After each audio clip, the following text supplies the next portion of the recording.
The first scream came from the hallway.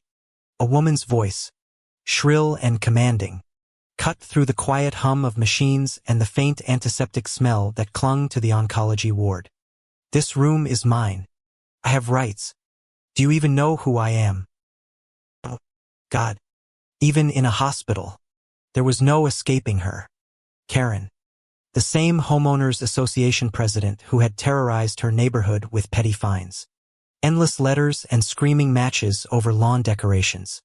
Now she was here, storming into a ward reserved for patients fighting cancer. My blood froze as I sat in the bed, tubes in my arm, chemo still fresh in my veins. What was she doing here? She wasn't sick. She wasn't frail. She was radiant with arrogance. Hair sprayed into a helmet. Expensive handbag dangling from her arm like a trophy. "This is the best room," she declared, snapping her fingers at the bewildered nurse. "I want the corner suite with the window. And you?" She pointed directly at me, lying half-curled under my blanket. "You need to leave." I could barely breathe. My chest rose and fell with effort. I whispered, "This is my room.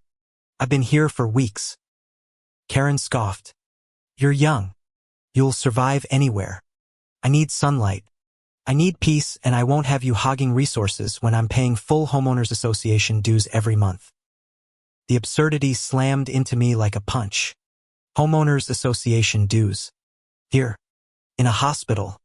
I almost laughed if it didn't hurt so much to inhale. The nurse, bless her, stepped forward. "Ma'am, this patient was assigned this room by her oncologist. You can't just—" "Oh yes, can." Karen snapped, tossing her hair. "You don't know who you're dealing with. I'll call the board. I'll call the mayor. I'll call whoever I have to. I'm entitled to this room." Entitled. That word. It rang out like a curse. My fists clenched weakly in the blanket. I was too tired to fight, too tired to scream back. But oh, the look on the nurse's face. Cold, steel-wrapped patience, like a soldier ready to fire, gave me the first spark of hope. The nurses didn't back down. They circled, protective, around my bed. "Ma'am," one said firmly, "if you don't leave, we'll have to report you." Karen laughed.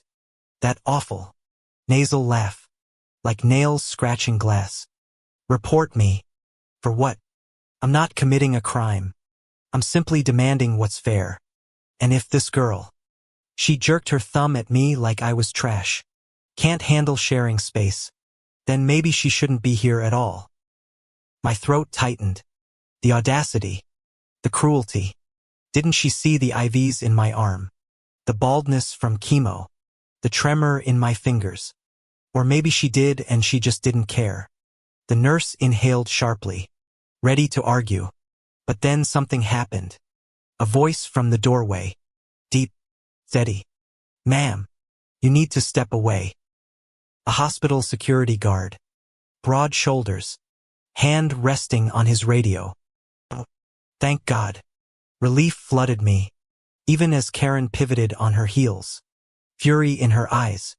"What is this? A conspiracy?" She shrieked. "You're all against me because I stand up for what's right. I have influence. I have connections, and I won't be silenced."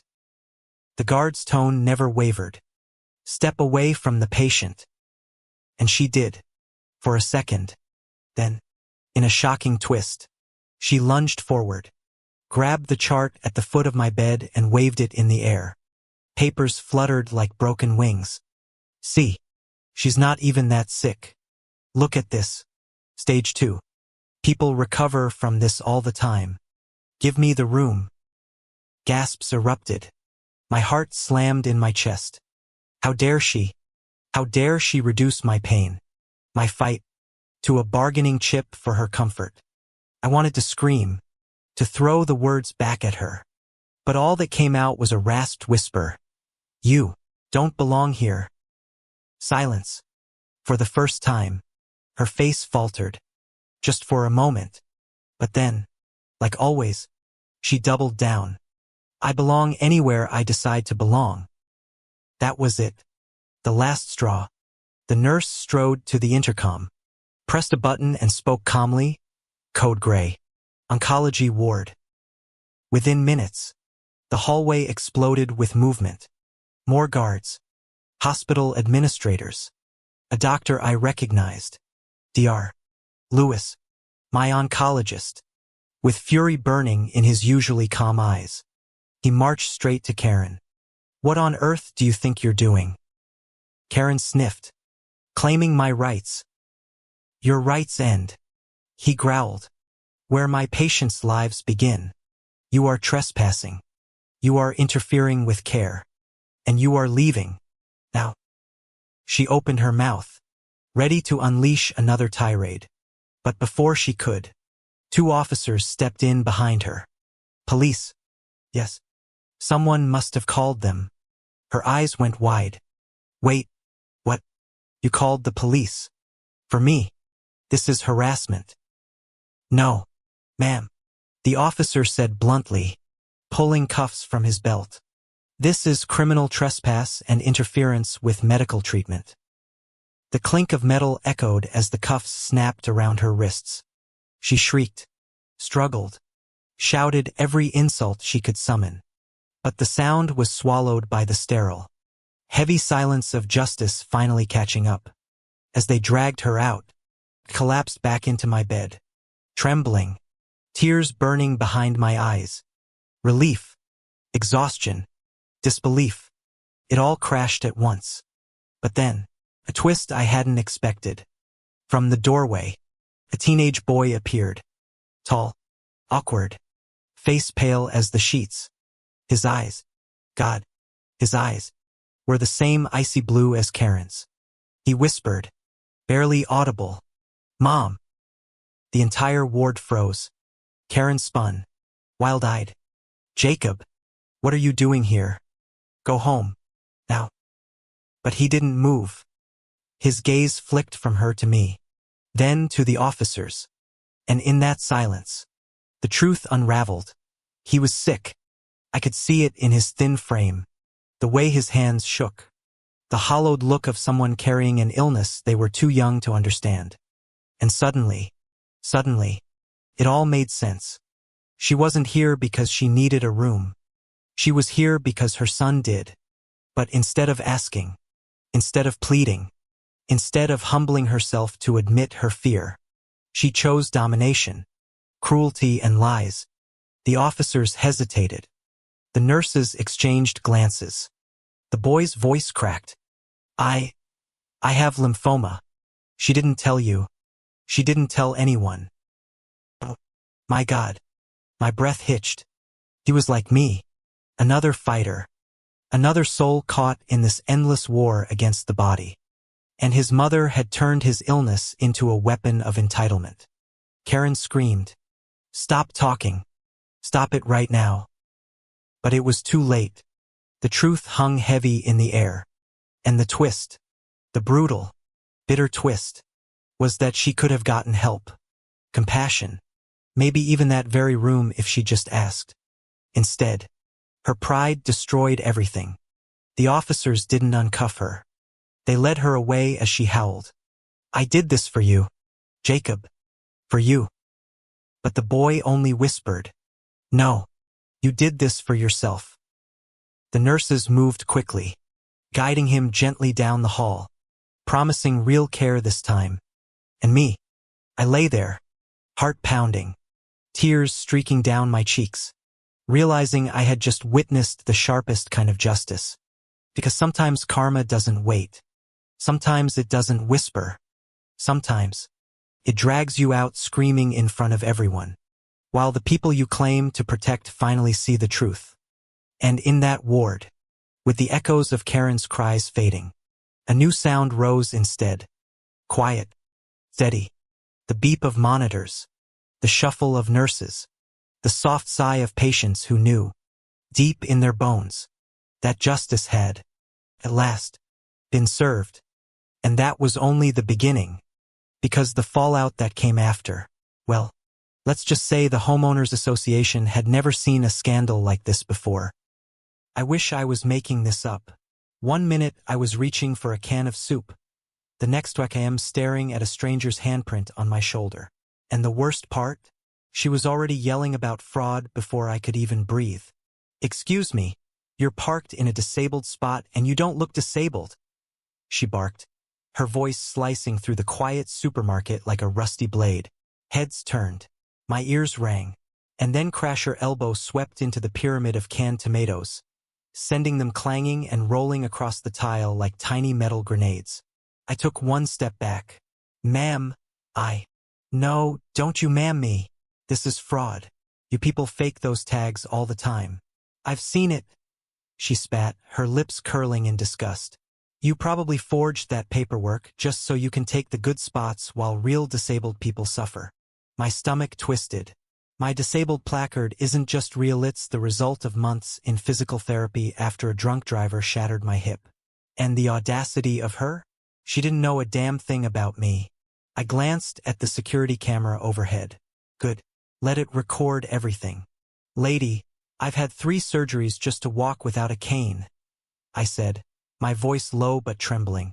You don't get to decide who looks disabled. Her eyes narrowed. Don't play victim with me. I'm on the HOA board, I know how to spot liars. She stepped closer, her perfume stabbing my nose like overripe flowers in summer heat. Then she raised her phone, shoving it in my face. I'm filming this for evidence. I'm gonna make sure the police see how you're scamming the system. My jaw clenched. Evidence? Oh, she was handing me evidence on a silver platter. The store manager, a wiry man in his 50s with a nervous twitch, jogged over. Ma'am, please. Karen spun toward him, her voice suddenly syrupy. This woman is committing disability fraud. That's a lawsuit waiting to happen. If you let her shop here, you're liable too. I could feel the burn of stares from every aisle. My cheeks flushed not with shame, but with that electric mix of anger and adrenaline that makes your fingers tingle. I almost laughed, right there in her face, because I knew something she didn't. 2 weeks earlier, a friend in the HOA had shown me an internal email and actual printed copy where this very Karen was under investigation for forged HOA reimbursement checks. The board was quietly sweeping it under the rug to avoid public embarrassment. But the whispers were already growing. And now, she was accusing me of fraud? Oh, the universe was serving this on a hot plate. Manager, I said, keeping my voice steady. Can you call store security? I'm feeling threatened. Karen scoffed so loud it echoed. Threatened? What are you gonna dokri on me? The metallic clatter of rolling cans still filled the air as 2 uniformed security officers emerged from the back. One, a tall woman with sharp eyes, walked straight toward us. What's going on here? Karen jumped in before I could open my mouth. This woman's using a forged disabled tag. I demand you check it. The officer tilted her head. Ma'am, we're not the DMV. And you just knocked over a whole display. That was an accident, Karen shrilled. Don't you see? She's a fraud. I finally let out a sharp laugh, just one. Because I could see the cracks forming in her confidence. Security, you should know, I said, raising my phone. I've recorded everything she said to me, and I happen to have proof she's being investigated for forged checks by her own HOA. The officer's brows lifted. Is that true? Karen's face went pale, then blotchy red. That's irrelevant, she snapped a little too fast. No, the officer said slowly. That's very relevant, because it means you're harassing someone while you're under investigation yourself. That's enough for trespassing. Karen's mouth opened, closed, then opened again like a fish gasping in a dry bucket. The manager stepped in, rubbing his temples. Ma'am, I'm going to have to ask you to leave the store. You can't. But she didn't get to finish. The tall officer took her elbow not gently and started walking her toward the doors. Yes, we can. And if you come back before we say so, you'll be charged with criminal trespass. Karen struggled, her heels squeaking against the tile. This isn't over. I'll sue you all. I almost wanted to clap. Almost. Instead, I just sighed and picked up the can I dropped in the chaos. As the doors whooshed shut behind her, the store seemed to exhale. Conversations resumed. Carts rolled. Somewhere a baby giggled. But I wasn't done. Because here's the twist: her HOA fraud investigation? It wasn't just rumors anymore. Later that night, I forwarded the video of her supermarket meltdown, along with my proof of her forged checks, to the county attorney's office. It was like tossing gasoline on a smoldering fire. Within days, her name was buzzing all over the neighborhood. People were digging up old grievances, fines she'd slapped on residents for unauthorized plants, threats she'd made about paint colors. And when the HOA's treasurer finally admitted funds were missing, well, you could almost hear the pitchforks sharpening. I got a call from my friend on the HOA board 3 weeks later. You won't believe the Scarens trying to sue the HOA for defamation. I laughed so hard I nearly dropped my coffee. Let me guess, claiming the check forgery was a setup? Bingo, my friend said. Only problem is, the bank has her signature on all 3 checks. She's cooked. Cooked was putting it lightly. By the time the HOA's lawyer was through, not only was Karen's lawsuit tossed out, but she was ordered to repay the stolen funds plus court costs. And the cherry on top, the judge noted her pattern of harassment toward neighbors and members of the public. I thought of that moment in the store, her red face, her shrill voice, the cans hitting the floor, and felt that same electric rush. Only this time it was pure satisfaction. By the end of summer, Karen was a ghost in the neighborhood. Her once perfectly manicured lawn went wild, dandelions scattering like tiny yellow warnings. She stopped showing up at HOA meetings, which was almost funny considering she used to bang the gavel like she was presiding over the Supreme Court. I'd see her car no more smug wave from behind the wheel pull into her driveway late at night, lights snapping off fast, like she didn't want anyone to know she was home. Word was, she'd been spotted at the courthouse 3 separate times, each visit shorter than the last, each one ending with her leaving red-faced and silent. The lawsuit she'd filed against the HOA had imploded spectacularly. She tried to claim the forged checks were accidental duplicates of legitimate expenses, but the forensic handwriting expert the HOA's lawyer hired tore that story apart in about 5 minutes. The judge, in open court, called her explanation a clear and deliberate act of fraud. I wish I could say I felt bad for her. But then I'd remember the sharp sting of her hand on my shoulder in that store, the humiliation in front of strangers, the way she spit the word fraud at me like she owned the truth. No, I didn't feel bad. Not one bit. What did surprise me was how quickly people turned on her.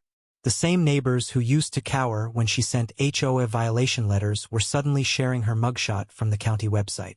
Someone even printed it out and taped it to the bulletin board by the community pool, right under the calendar for potlucks and yoga classes. It stayed there for 2 whole weeks before anyone took it down. And me? I went back to the same supermarket a month later. The same store manager spotted me in the soup aisle and gave me a small nod. "She's banned for life," he said quietly. Video of that day came in handy. I just smiled, glad to hear it. There's a particular satisfaction in knowing the person who tried to publicly shame you ended up publicly shamed themselves. Only in her case it was earned. And that's the real sting of karma, isn't it? You never know when the same energy you throw at someone is going to come boomeranging right back, faster and harder than you can handle. Karen had set out to humiliate me, to label me a fraud, to build her own little case in the court of public opinion. Instead, she walked straight into her own courtroom nightmare, one she couldn't slap her way out of, no matter how loud she got. If you think that's justice served with a side of poetic irony, you'll love the other stories we've got, so hit that subscribe button on my YouTube channel, because the next lawsuit is even wilder. It happened so fast I barely had time to breathe. 1 second I was walking to my truck, minding my own business, and the next there she was, Karen, our power-drunk neighborhood manager, storming toward me with a baseball bat in her hands. Do you have any idea how it feels to hear the metal clank of a bat against pavement, getting louder, closer, and aimed at you? I froze for a split second. My heart skipped. The summer air was thick and humid, but my skin went cold. "Get off our property," she screeched, spit flying from the corners of her mouth. "You don't belong here." My hands clenched. I'd lived here for 7 years, paid every HOA due on time more than I could say for her, since rumors had already been circulating about her creative accounting. I took a step back, but she lunged forward, bat swinging in a half-arc that stopped just shy of my arm. The whoosh of air past my sleeve made me flinch. "What the hell, Karen? You're out of your mind." She smirked. "You'll regret parking that eyesore in front of your house. Rules are rules." Except there were no such rules. She had forged a policy update last month, slipped it into the HOA newsletter, and tried to pass it off as official. People whispered about it, but no one wanted to challenge her until now. I grabbed my phone and started recording. "You want to swing that thing again? Go ahead. But you're going to regret it more than I will." She hesitated, her breathing loud and shallow, the bat trembling in her grip. Then, as if realizing she'd gone too far, she lowered it but not before snarling, "You think you can win? I run this neighborhood." Oh, she had no idea. By the next morning, I was sitting in a lawyer's office, still shaking. The man across from Messharp's suit, sharper eyes, listened without interrupting. Every time I mentioned another HOA stunt, like the inspection fees that seemed to disappear into thin air, he just tapped his pen against a yellow legal pad. Finally, he leaned back. "You're not just dealing with harassment. This smells like fraud." The word hit like a gunshot. Fraud. It was the exact thing nobody had been brave enough to say aloud. "And if we can prove she forged those documents," he continued, "we can build a lawsuit strong enough to bury her in legal trouble for years." I almost smiled. Almost. The next few weeks were a blur of digging through emails, newsletters, old meeting minutes. It was worse than I'd thought. Karen had been doctoring records, changing dates, even inventing emergency fees that never got board approval. The kicker? She'd signed the president's name on multiple forms while he was overseas.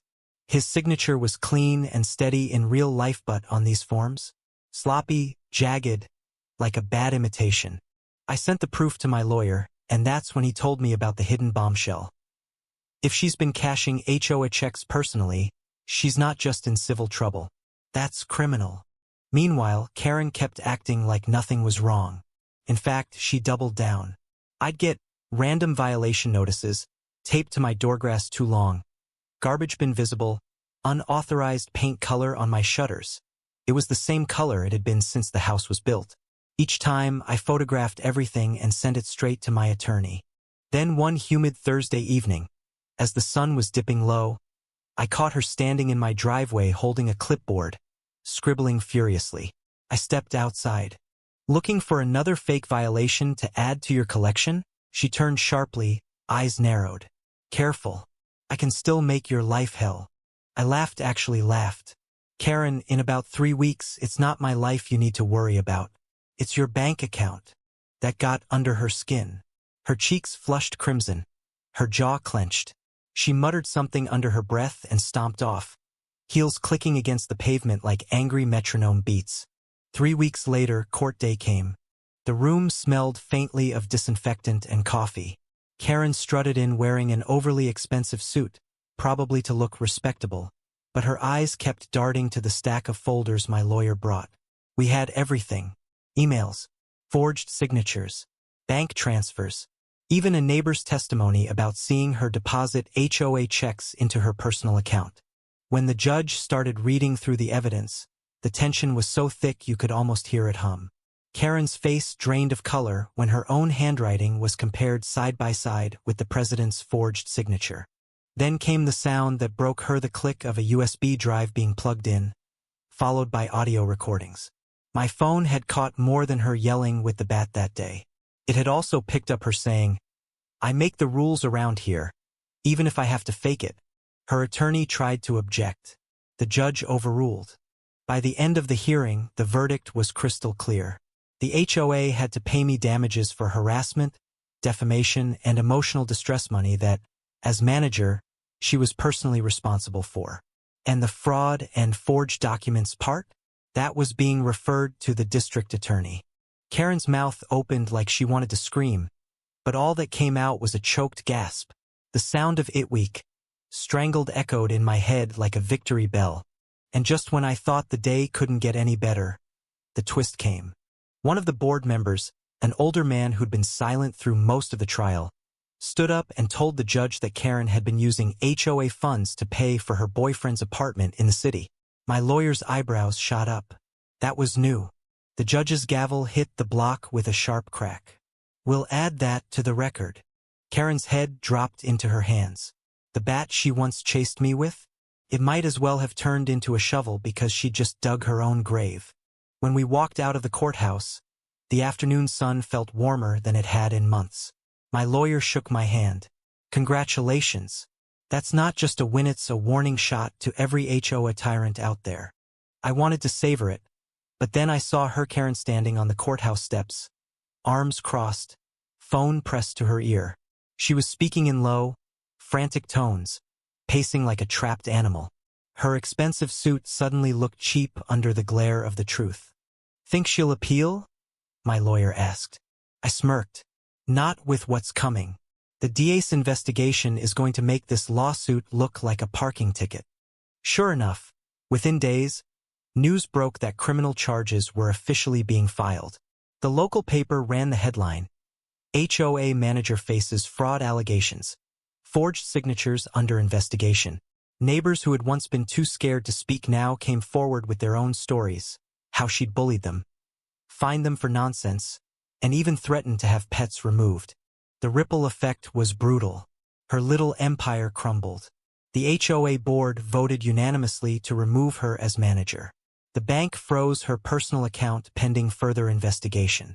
And the boyfriend she'd been secretly funding? Gone without a trace, leaving her to handle the fallout alone. I should have felt sorry for her. But then I remembered the sound of that bat cutting through the air, inches from my arm, and the venom in her voice when she swore she'd make my life hell. Not his wasn't cruelty. This was consequence. One afternoon, a month later, I passed her old house. A for sale sign stood crooked in the yard, weeds creeping up around the base. The windows were dark. The neighborhood felt lighter somehow, like a storm had finally moved on. As I walked away, I heard a voice call out from a porch. It was Mr. Holloway, the board president whose signature she had forged. You did good, he said, tipping his head in my direction. I smiled. We all did. We just needed someone to start swinging back. In the end, she chased me with a bat, but it was her own paper trail that hit her harder than any metal could. The lawsuit had not only restored my peace, it had shown the whole neighborhood that intimidation only works until someone stands up. And when that happens, the fall is quick, sharp, and public. If you've ever dealt with a power-hungry HOA or a Karen who thought she was untouchable, remember, sometimes the best revenge isn't yelling back. Sometimes, it's a well-documented court case that leaves them paying damages and facing charges they can't talk their way out of. And if you want more true-to-life battles like this one full of drama, justice, and the sweet taste of karma after a lawsuit, make sure you subscribe to my YouTube channel for the next story. I never thought a neighborhood dispute would end with someone being arrested, but then again, I'd never met a Karen like Linda Simmons. She didn't just cross the line, she demolished it with a smug little smile, and her chihuahua tucked under one arm like a weapon. All I did was park 10 feet from the curb and pop my trunk to help a neighbor. Then she came at me like I'd set fire to the HOA charter. This is a violation, she shrieked, marching across the cul-de-sac in her crisp pastel tennis outfit, the dog yapping in sync with every step. I didn't even flinch. Not at first. Linda, it's a medical kit. I just got called to help Mrs. Dean. She slipped again. But Linda wasn't listening. She was already pulling out her phone, filming me like I was a felon. You're not licensed. You're not allowed. This is private property. And your little wannabe EMT act doesn't give you permission to park here. I took a deep breath, trying to keep my voice calm. I'm a Red Cross responder. Voluntary, yes, but still trained. And when someone's bleeding, I don't care, she snapped. You're not authorized by the HOA. Oh, for crying out loud. That's what this was about? Not the bleeding, elderly woman next door, just her precious parking rules? That's when I saw her move. Real fast, like some psycho squirrel. She darted around to the back of my car, shoved her purse between her knees, and slammed the trunk down on my open med case. Crack! The sound echoed down the street like a gunshot. Something inside me snapped right along with the plastic. "Are you out of your mind?" Linda straightened up slowly, brushing invisible lint off her blouse like she'd done something noble. "Maybe now you'll learn to respect authority. You just destroyed an emergency defibrillator," I said, stepping closer, my voice low and shaking. "That's over $1,200 worth of life-saving gear, you absolute lunatic." She raised her phone. "Touch me and I'll call the police." I gave a bitter laugh. "Please do. I want them here." A small crowd had gathered by then. Mrs. Dean's grandson, a few dog walkers, and old Mr. Bell from across the street, who never said much but always saw everything. "Did you guys see that?" I asked them, gesturing at the broken kit. "She destroyed it on purpose. She smashed a medical tool during an active emergency." Linda turned to the group with a wide, fake smile tone. "I was merely enforcing HOA protocol. We can't have unauthorized vehicles."